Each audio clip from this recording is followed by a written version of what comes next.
Welcome to the Tech Optimist, where innovation meets possibility. I'm Samantha Herrick, your host, here to guide you through the stories shaping tomorrow's world. Every week, we dive into bold ideas and extraordinary people who dare to reimagine what's possible. Today, we'll uncover a story that's not just about technology, but about resilience, transformation, and purpose. This company helps you tackle the if and when. It's a journey of disruption, ambition, and hope, and I promise it'll leave you inspired. Let's get started. We're ultimately providing support at the end of the employee life cycle that has kind of been a forgotten landscape. That is Andy Hamilton, co-founder and CEO of When. And our promise is last impressions are lasting impressions. So we want to make sure that we treat people on the way out the same way we treat them on the way in. There's a dynamic economy, people are moving. And so Come on, I don't have to tell you who that is. That's Mike Collins, founder and CEO at Alumni Ventures. it's a little bit like death and taxes. I feel really good about when there will always be a place in the market. One of the reasons I think we were excited to be an investor is this is a market that's always going to exist. And you know me, I think, at this point. My name is Samantha Herrick, your producer and host. My goal is to bring you closer to the visionaries shaping tomorrow's world. As a storyteller, I thrive on uncovering the human side of technology. I've spent my time with this podcast connecting ideas with people, turning complex concepts into engaging stories, and whether it's the latest startup revolutionizing industries or breakthroughs redefining how we live and work, I'm here to explore it all with and for you. So, let's dive into the future together.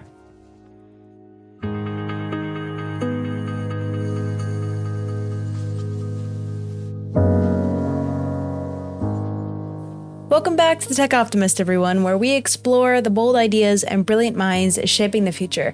I'm your host, as I had mentioned earlier, Samantha Herrick, and today we're stepping into a topic that often hides in the shadows of the employee lifecycle: offboarding. Now, let's face it, endings are hard, especially in the workplace. But what if there was a way to turn those transitions into seamless, even empowering experiences for everyone involved, both parties? That's exactly what When, a Chicago-based startup, is making possible. Led by CEO Andy Hamilton and fresh off raising $4.6 million in seed funding, When specializes in managing the tricky terrain of employee offboarding. Their mission is simple yet profound: to ensure that benefits transition smoothly while leaving a positive legacy for departing employees and companies alike. Offboarding isn't just a box to check. It's a chance to protect your brand, nurture relationships. Today, we're going to uncover how When is reshaping this often overlooked process into a strategic advantage. Ready to rethink how endings could lead to new beginnings? Let's dive in.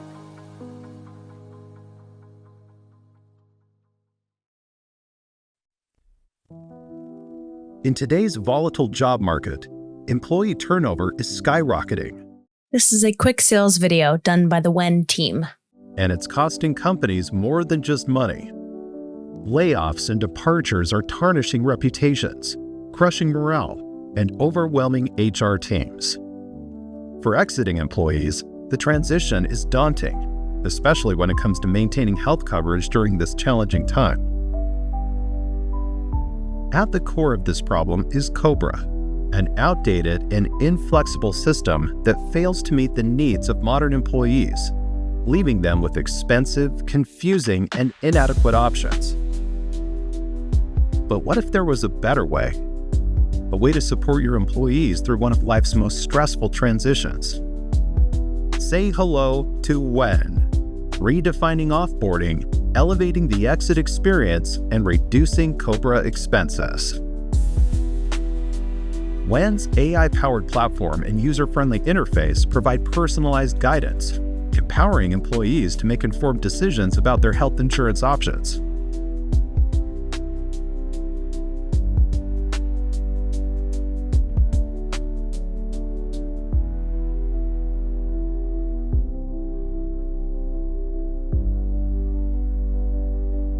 In addition to health insurance, When's comprehensive platform offers a wide range of resources and information, including help with 401k rollovers, career guidance, financial assistance, and more.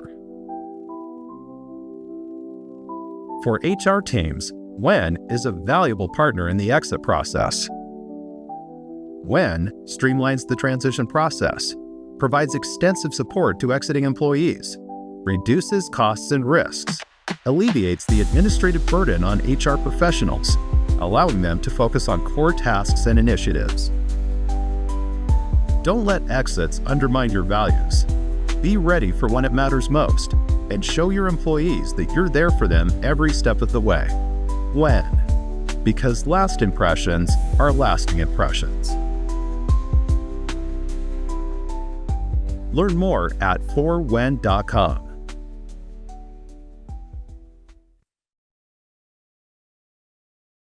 First, we've got an ad and a disclaimer.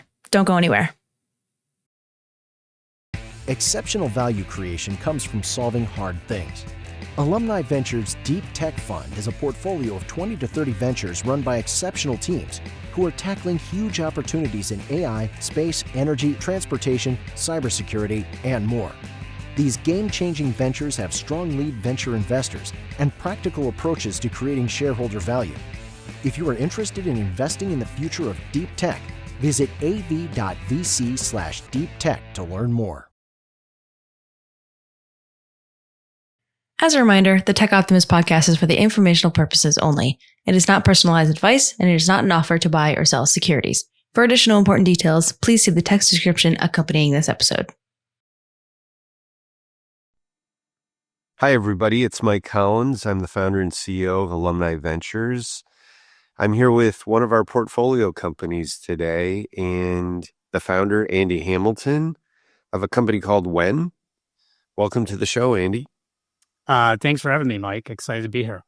All right, so let's just hop right in. What's the elevator pitch for When? What do you guys do? What are you all about?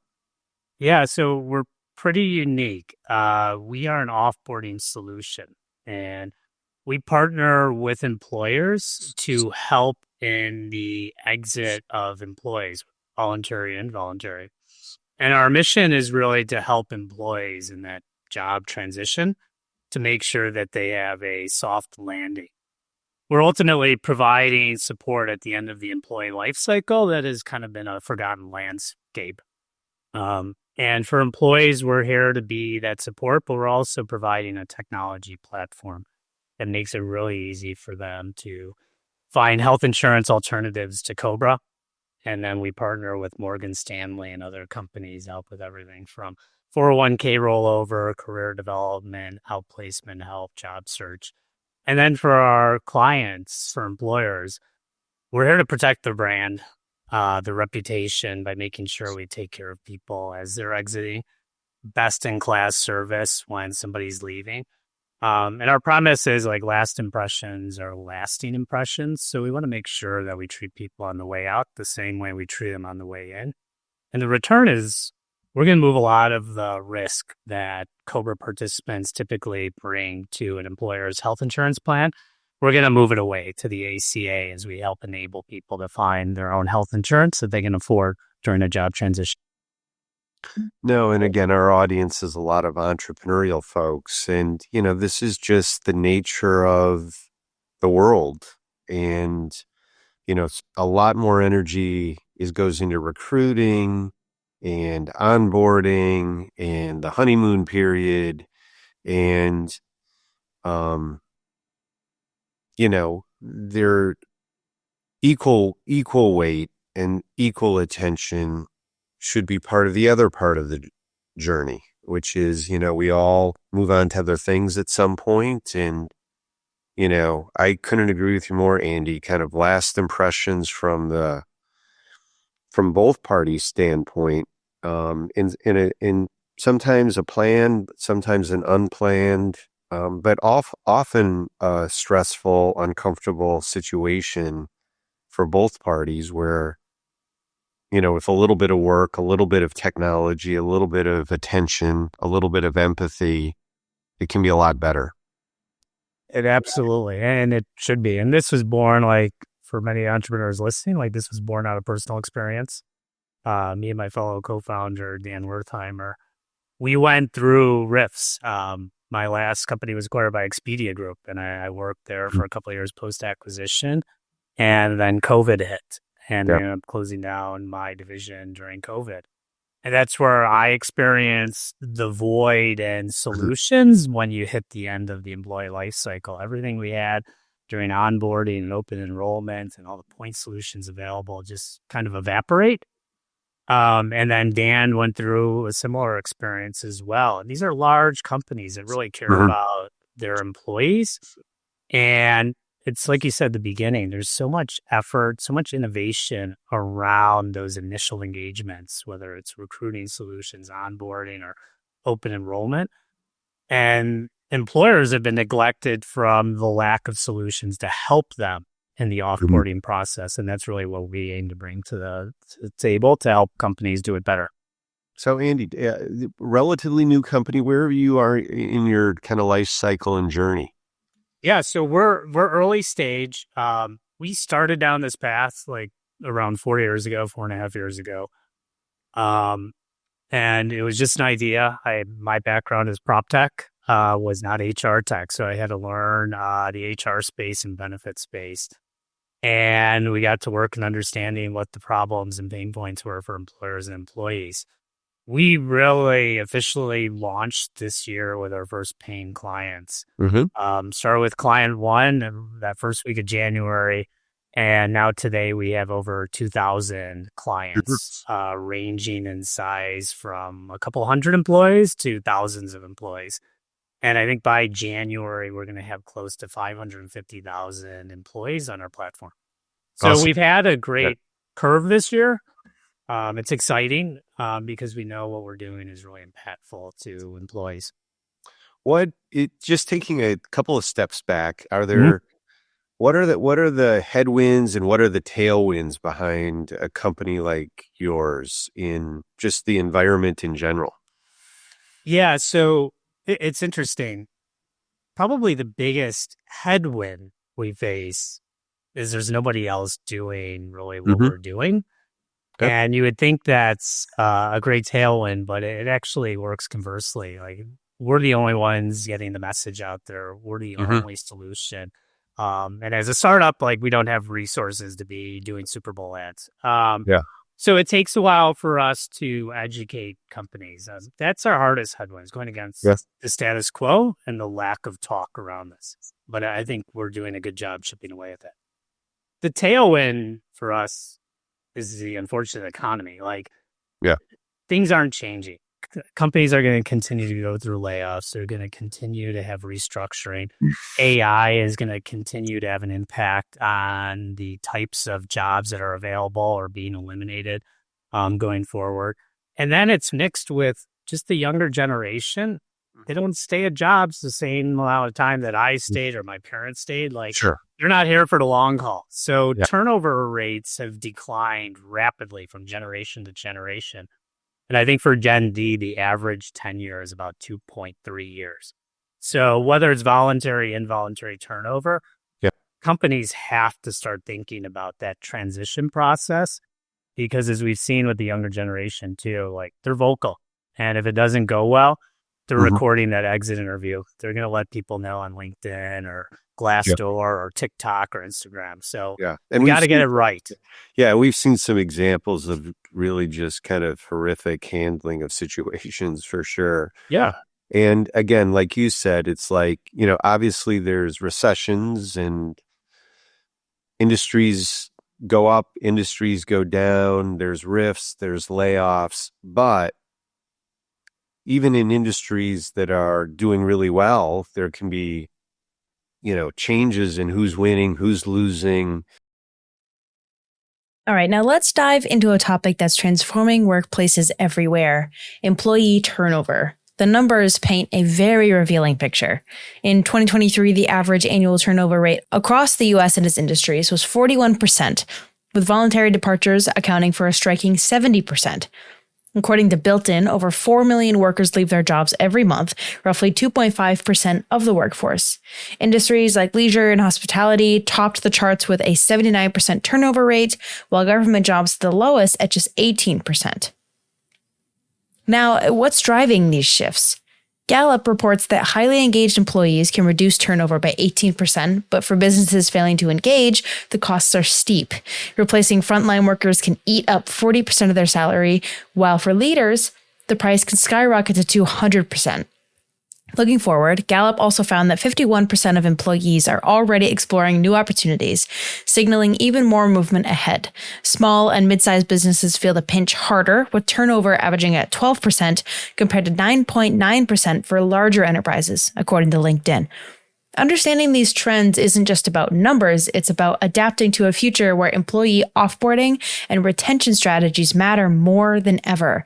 This is where When comes in and why we feel they're such an important company to have a spotlight like this as their own episode on the Tech Optimist podcast. So stick around as we explore more innovative solutions with Andy and Mike. In a real hot market, people are switching jobs for different reasons. There's a dynamic economy. People are moving, and so it's a little bit like death and taxes. I feel really good about when there will always be, a place in the market. One of the reasons I think we were excited to be an investor is this is a market that's always going to exist. Correct. Yeah. So how about inevitable part of the life cycle? Yeah. There is always an ending to a job. Yeah, for sure. And so talk to me a little bit about if you had an ask of our, the probably the hundreds and hundreds of people that through one of our funds are now an owner of When, and our community and other co-founders, how can we help? Yeah, love it. So most importantly to us is just talking to more employers. For us, ideal customer profile is somebody that's self-insured, typically 1,000 or more employees, but we certainly deal with less. And where they do want to focus on offboarding and they understand the risk that comes from Cobra participation. So opening doors to those clients, making introductions, we welcome it. We tend to talk to the HR leaders, whether it's a CHRO or director of total rewards, but then also on the finance side, CFOs, director of finance. If you have a risk team, they certainly understand the value that we bring to the organization. And then we're always looking for partners. And that could be partner for our marketplace, where we want to serve employees the types of solutions that they need during a job transition. Like today, we have partners around job search and career development and 401k rollover, but there's plenty more opportunities, and we can be pretty creative with how we present those solutions to employees to open those doors. And then there's sales partnership. So if any listeners here have good relations or happen to be a broker, we certainly like to partner with brokers in bringing our solution to employers. Think you could help out When or want to connect? Visit them at www.forwhen.com, www.forwhen.com, or connect with them on LinkedIn. Great. Yeah, and we'll be sure you get some information in the show notes and the links there to have people reach out to you. But you're in the space, and again, a lot of our listeners are entrepreneurs or executives. Just what are 3 or 4 kind of key takeaways when you're on the giving end of this situation? Any thoughts or advice for CEOs? Yeah. From an entrepreneurial standpoint, this is my 3rd startup, and I've been fortunate to have success with the prior 2, and knock on wood, I hope with this one as well. I like to say, when people ask, what is the hardest part of getting things rolling? It's, in my opinion, it's really around the pitch deck. The pitch deck is key, not just for getting investment and raising capital, but it really, if you spend the time on it, it helps you understand the story. And it helps you kind of formulate your go-to-market plan as well. And it's often overlooked, or, people stress out about it and don't realize its true impact. But I found, 1, it's hard takes a long time to get it right, a lot of iterations. But if you do it well, it certainly helps for investors to understand the story, but also internally, it helps you understand how to give an elevator pitch, how to communicate your message that resonates in the sales process. I mean, it comes to storytelling, right? Mhm. And I do think that the great entrepreneurs, that's part of understanding that you have to, it is sales, not only customers, but employees, people with capital.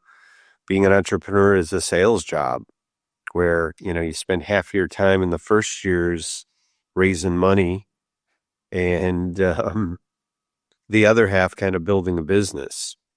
Correct. And just being able to tell your story and your vision to all the stakeholders is just so essential. And like you, Andy, I've just found, writing is a really powerful way to think, clarify your thoughts, practice, iterate, evolve. I remember, in jobs and startups that I've done is, after every meeting, I'd run to some place where I could just write down notes about things I thought I did well Mm-hmm. in telling the story, generating enthusiasm behind it, and places where I could get better. So Yep.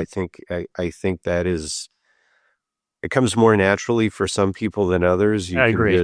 You can just definitely be in awe of a Steve Jobs or somebody like that who just is a natural storyteller and has an ability to draw people in. But, I think for 99% of entrepreneurs, and even those that are very good at it, I think a lot of work went into getting very good at it.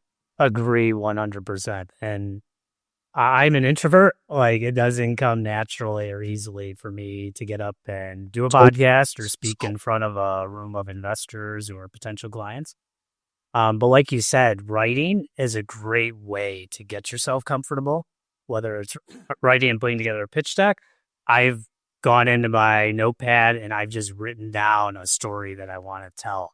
And it's amazing how, if you spend the time doing that, how that comes out when you're then in front of that group and you feel so much more confident and comfortable telling the story. Here's a thought for you. What if the simple act of writing something down could transform the way you achieve your goals, manage your mind, and even ignite your creativity? The science behind this is staggering, so hang with me as we dive into this a little bit. First, let's talk numbers. Writing down your goals doesn't just make you feel organized, it makes you 42% more likely to succeed. Only 1% of people take the time to do this, but those who are up to 10 times more successful, according to a Harvard business study. It's not magic, it's psychology and commitment to action into the brain. Writing by hand, not just typing, improves memory retention and clarity. It's like sort of giving your brain a filing cabinet to prioritize what matters. Research even shows that writing helps reduce stress and anxiety, boosts self-esteem, and stimulates creative problem solving. It develops critical thinking and offers emotional benefits. Plus, it's becoming an increasingly valuable skill in the job market, with career growth potential of 16% annually. If you've ever needed a reason to start journaling or storytelling, there it is. And here's my favorite part. It creates a visual representation of your mental process. It's like taking the intangible and giving it shape, making it real.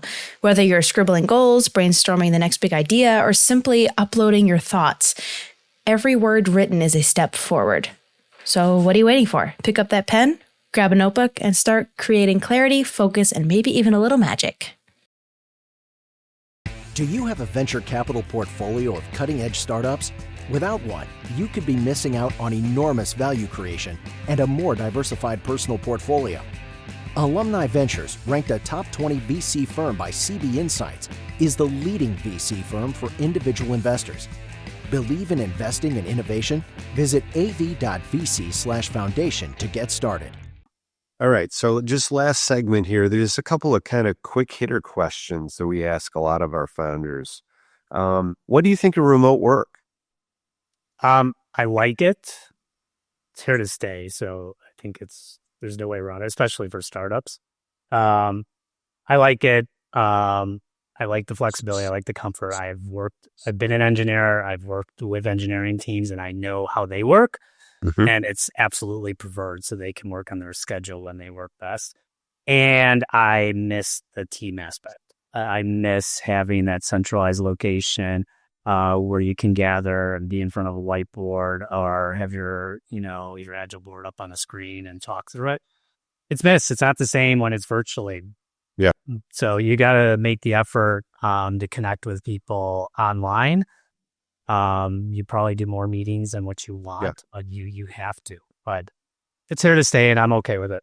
Yeah, and listen, if you have a very traditional in-office environment, I think you have to really work hard to be sure that you're giving people deep work time and alone time. And because you're going to have a bandwidth of introverts, extroverts, people who are more individual contributors, more collaborative. You're going to have that mix. So,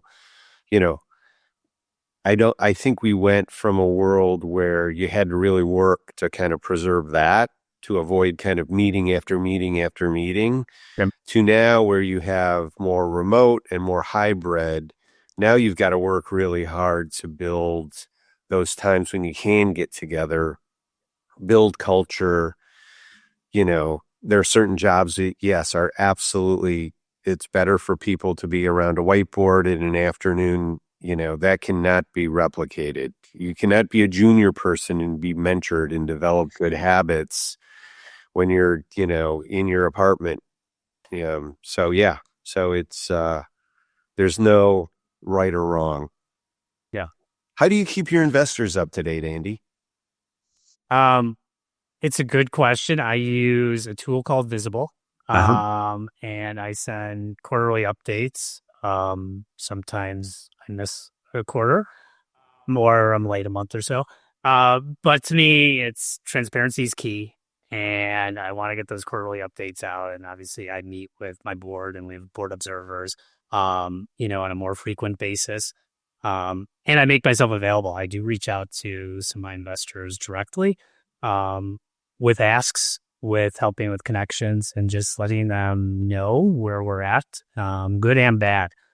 And I have a few investors that are good operators too, and we have side meetings with them on a regular basis as well. And I feel really strongly the investors you bring in, like you need to be picky as an entrepreneur and bring in ones that truly can be partners, and not just check writers. Yeah. No, I think that there's definitely the board investor group, and then there's the non-board investor group. And, you have to be picky in both. From your board members, it's like getting married. You really want to be careful, and trial periods and dating and all that if you possibly can. And then with your non-board member investors, I say, think of your favorite aunt or uncle, and they largely leave you alone. But if you need help, they're there for you to be helpful, kind of thing. That's great. Yeah. So, do you have an unusual trick or habit or company routine to build culture that you'd share with other entrepreneurs? I don't know if I have an unusual trick. I mean, I've been doing this for a long time, building, decks that we go through, and when we have an all hands company meeting, try to keep it fun. And for better or for worse, we've always inserted like dumb images from like Step Brothers and other movies, trying to get a laugh out of it. Certainly, I found like I don't want to be the one doing all the talking, and I don't necessarily want like just managers doing it. I want others in the company to be responsible at different meetings to present as well, just so we get everybody engaged. I had never done this until we got in a great HR person, Alex Seiler, who also brought in just doing icebreakers, which seems silly or something maybe you do it like in a typical like HR gathering. But it's a huge help with company meetings, and it gets people more open and ready to sit through a presentation. So that's also helped a lot. I mean, this is something that does not come very naturally to me. And a lot of entrepreneurs, I think, we're pretty intense. We're thinking about our business, we're putting out fires. But, if you can take a few minutes to laugh, tell a story, ask about their family, go around and, again, does not come naturally to me at all, No. but it is really, really important. And if you just can't, it's just not in your wiring, because all of us are a compilation of things, like you said with your HR person, try to find members of your team who are wired that way and give them the power to be like, to do what inject should be that. done. I mean, we all work, we spend a lot of time doing what we're doing, and you have to laugh occasionally. You have to hear a story, or, it's just not worth it. So It's not. It needs to be fun. how do you stay energized? How do you keep up kind of your energy level with this marathon? Again, you've done this multiple times. How do you stay productive but energized, take care of yourself? It starts with what you're doing. So you have to believe in that mission from the very beginning, and building a company around something that impacted you personally is the best way to continue to power that, because you're going to go through crazy ups and downs. It is never linear of great success. And usually any success you have is guaranteed to be followed by something miserable shortly thereafter. So for me, it starts at the beginning, just doing something you believe in. And then partly, like you said, like how you're wired. I'm absolutely wildly competitive. I don't like to lose. And whether it's trying to get investors, whether it's sales calls, whether it's going after somebody from a recruiting standpoint, like that motivates me, that powers me on a daily basis. So you need to find like whatever's filling up their cup, like you got to find that to keep it going, because it's a slog. If you were to do, and last question, Andy, if there was like a 1 hour Zoom session you were to do with 8 other entrepreneurs, what subject would you want to cover? Great question. I think similar to what I said earlier, like pitch decks, like understanding how to craft the story. I majored in marketing. I did end up being an engineer and a programmer. But maybe it goes back to my marketing roots of like wanting to figure out how to formulate a story and then tell that story. So that's probably my sweet spot. There's others that are great with like financial organization, architecting solutions, but I think for me, it's helping with that story. Yeah, and we can all learn from each other on those things for sure too, right? Because everybody has had to do that. Every founder has had to do that. We've all learned things, good and bad, along the way about what works, what doesn't. So, Andy, it's been a pleasure. So great. Congratulations on your progress to date. Thank you. And look forward to catching up with you. Again, I visit Chicago regularly and look forward to, grabbing a beer with you sometime. Yeah, we'll do a Cubs Sox game for sure. Oh, that's super. Next summer. Summer in Chicago is much better than the winter, for sure. Tell me about it. It's horrible. Good. All right. Thank you for having me. Be well. All right. Bye. Thanks again for tuning into the Tech Optimist. If you enjoyed this episode, we'd really appreciate it if you'd give us a rating on whichever podcast app you're using, and remember to subscribe to keep up with each episode. The Tech Optimist welcomes any questions, comments, or segment suggestions, so please email us at info@techoptimist.vc with any of those, and be sure to visit our website at av.vc. As always, keep building.